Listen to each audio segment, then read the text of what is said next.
Welcome to the Tech Egg. Don't get scrambled. Enjoy the video. In this video, I will explain how to make your Shopify store visible. First, optimize your product titles and descriptions with relevant keywords to improve search engine rankings. Next, focus on your store's loading speed. A faster site enhances user experience and boosts SEO.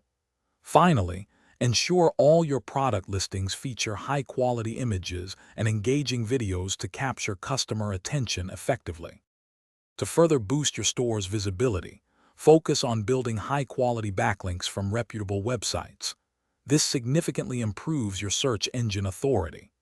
Actively utilize social media platforms to engage with potential customers, share content, and drive organic traffic directly to your store. Additionally, consider running targeted ad campaigns on platforms such as Google and Facebook to reach a wider, more specific audience. Engaging your customers is crucial for sustained visibility and sales.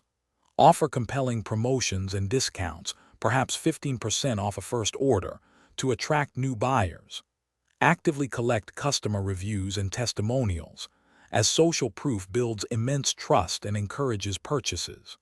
Finally, implement a robust email marketing strategy to nurture leads, announce new products, and foster repeat business effectively. For advanced visibility, explore influencer marketing by collaborating with individuals who align with your brand to reach new, relevant audiences. Also, consider offering incentives like free shipping for orders over $50. This often encourages larger purchases and reduces cart abandonment. Remember to check the description for a link to the new Kindle Paperwhite and other great deals. These strategies, combined with consistent effort, will significantly enhance your Shopify store's presence and success. Thanks for watching. Consider subscribing if I helped unscramble your problems.